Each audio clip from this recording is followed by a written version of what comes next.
Hi all അസ്സലാമലൈക്കും welcome back. ഇന്നത്തെ recipe അടിപൊളി ഒരു ബ്രേക്ക്ഫാസ്റ്റ് ആണ് കേട്ടോ.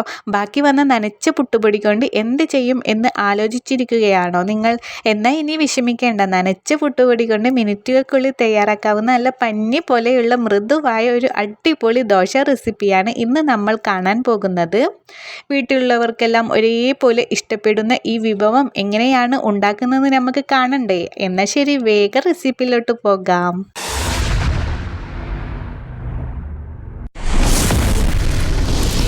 നമ്മൾ ടേസ്റ്റിയായ ദോശ ഉണ്ടാക്കിയെടുക്കാൻ വേണ്ടിയിട്ട് 250 ml കപ്പിന് 1 കപ്പ് പച്ചരി ചേർത്തി കൊടുക്കുന്നുണ്ട്.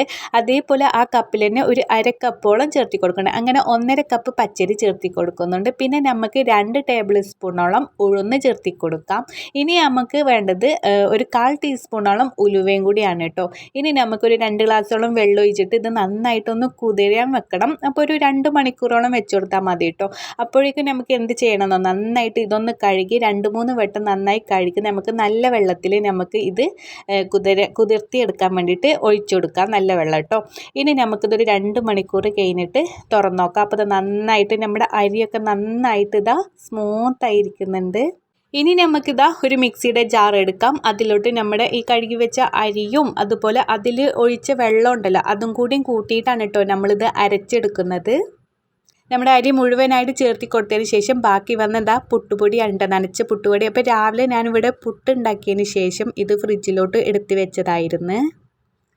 1.5 കപ്പ് പച്ചരിയാണല്ലോ നമ്മൾ എടുത്തിരുന്നത്. അപ്പോൾ നമുക്ക് ഇതിലോട്ട് ഈ 250 ml കപ്പിന് 1 കപ്പ് പുട്ടുപൊടിയാണ് കേട്ടോ എടുക്കുന്നത്. അപ്പോൾ നിങ്ങൾ പച്ചരിയൊക്കെ കൂടുതൽ എടുക്കുമ്പോൾ ഇതിൻ്റെ അളവ്, നമ്മൾ പുട്ടുപൊടിയുടെ അളവും കൂട്ടിയെടുക്കാൻ നോക്കുക. ഇനി നമ്മുടെ ഈ പച്ചരിയിലോട്ട്, നമ്മുടെ മിക്സിയുടെ ജാറിലോട്ട് നമ്മുടെ ഈ പുട്ടുപൊടിയും കൂടി ചേർത്തി കൊടുക്കാം കേട്ടോ. ഇനി അതേപോലെ നമ്മൾ ഈ വെള്ളം, ബാക്കി വന്ന വെള്ളം ഉണ്ടായിരുന്നു, അതും കൂട്ടി നമുക്ക് ഒഴിച്ചു കൊടുക്കാം. അപ്പോൾ ഞാനിവിടെ ഒരു ട്രിപ്പായിട്ടാണ് കേട്ടോ നമ്മളിത് ഫൈനായിട്ട് അടിച്ചെടുക്കുന്നത്.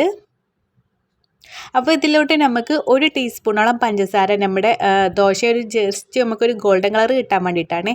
അതുപോലെ ഒരു 1/4 ടീസ്പൂണോളം നമുക്ക് ബേക്കിംഗ് സോഡയും ചേർത്തി കൊടുക്കാം. ഇനി നന്നായി നമുക്ക് ഫൈനായിട്ട് തന്നെ അരച്ചെടുക്കാം, നമ്മൾ ദോശമാവിനെ അരച്ചെടുക്കുന്ന പോലെ തന്നെ കേട്ടോ. അപ്പോൾ ഇതാ നന്നായിട്ട് ഇതാ അരഞ്ഞ് കിട്ടിയിട്ടുണ്ട്, നല്ല ഫൈനായിട്ട് തന്നെ അരഞ്ഞ് കിട്ടിയിട്ടുണ്ട് കേട്ടോ. ഇതുപോലെ ആയിരിക്കണം നമ്മൾ കൺസിസ്റ്റൻറ്റ്. ഇതാ അത്ര ലൂസും പാടില്ല എന്നാൽ തിക്നെസ്സും പാടില്ലാത്തുള്ള രീതിയിലായിരിക്കണേ നമ്മൾ മാവ് റെഡി ആകേണ്ടത്. ഇനി നമുക്ക് ഇത് നല്ല കുഴിയുള്ള ഒരു പാത്രത്തിലോട്ട് ഒഴിച്ചു കൊടുക്കാം കേട്ടോ. കുറച്ച് സ്പേസ് ഉള്ള പാത്രമായിരിക്കണം കേട്ടോ. നമുക്കിത് നന്നായിട്ട് പൊങ്ങി വരാൻ വേണ്ടിയിട്ടുള്ള, നമ്മൾ അതിനനുസരിച്ചുള്ള പാത്രം എടുക്കണം. ഇനി നമുക്ക് ഇതിലോട്ട് ആവശ്യത്തിന് കുറച്ച് ഉപ്പും കൂടി ചേർത്തി കൊടുക്കാം കേട്ടോ. എന്നിട്ട് വീണ്ടും ഒന്ന് മിക്സാക്കി എടുക്കാം. ഇനി ഈ മാവ് നന്നായി ഒന്ന് പൊങ്ങി വരാനായി നമുക്ക് കുറച്ച് സമയം മാറ്റി വെക്കാം. ഏകദേശം ഒരു 6-8 മണിക്കൂർ വരെ വെച്ചാൽ മാവ് ഇതാ ഇതുപോലെ നല്ല പാകത്തിന് പൊങ്ങി വരും. മാവ് എത്രത്തോളം നന്നായി പൊങ്ങുന്നു അത്രത്തോളം മൃദുവായ ദോശ നമുക്ക് ലഭിക്കും കേട്ടോ.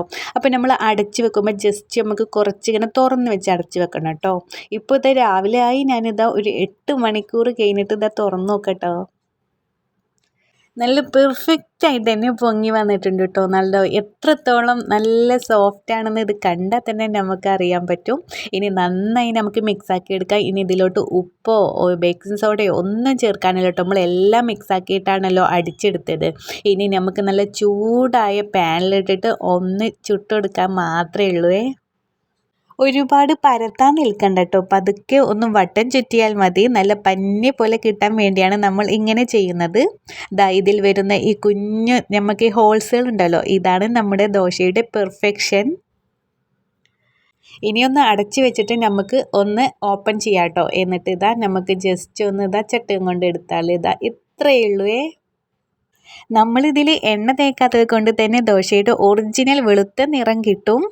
മീഡിയം ഫ്ലെയിമിൽ വെച്ച് ചുട്ടെടുത്താൽ മതി കേട്ടോ. ഇനിയിപ്പോൾ ഒരു വശം വെന്ത് കഴിഞ്ഞാൽ നിങ്ങൾക്ക് തിരിച്ചിട്ടിട്ടും കൊടുക്കാം. എണ്ണയില്ലെങ്കിലും പാനിൽ ഒട്ടിപ്പിടിക്കാതെ വളരെ സുഖമായിട്ട് തന്നെ നമുക്കിത് തിരിച്ചെടുക്കാം. ഈ ദോശയിലേക്ക് നമുക്ക് ഏത് കറിയും നമുക്ക് നല്ലൊരു കോമ്പായിരിക്കും കേട്ടോ. ഇന്ന കറിയെന്നൊന്നുമില്ല, ഏത് കറിയും നമുക്ക് അടിപൊളിയായിരിക്കുമേ. കണ്ടോ എത്ര സുഖമായിട്ടാണ് ഇത് മുറിക്കാൻ പറ്റുന്നതെന്ന്. പഞ്ഞി പോലുള്ള ദോശ എന്ന് പറഞ്ഞത് വെറുതെ അല്ല കേട്ടോ, ഇത് കഴിക്കാനും അത്ര തന്നെ രുചിയാണേ. അപ്പോൾ നനച്ച പുട്ടുപൊടി കൊണ്ടുള്ള ഈ സോഫ്റ്റ് ദോശ എല്ലാവരും വീട്ടിൽ ട്രൈ ചെയ്ത് നോക്കുമെന്ന് വിശ്വസിക്കുന്നു. നിങ്ങൾക്ക് ഈ വീഡിയോ ഇഷ്ടമായെങ്കിൽ ലൈക്ക് ചെയ്യാനും നിങ്ങളുടെ അഭിപ്രായങ്ങൾ താഴെ കമൻറ്റ് ചെയ്യാനും മറക്കരുത്. ഇതുപോലുള്ള സിമ്പിൾ റെസിപ്പികൾക്കായിട്ട് നമ്മുടെ ചാനൽ സബ്സ്ക്രൈബ് ചെയ്യുക. അടുത്ത അടിപൊളി ഒരു വീഡിയോ ആയിട്ട് വീണ്ടും കാണാം. അതുവരേക്കും ഓക്കെ ബൈ. Thank you.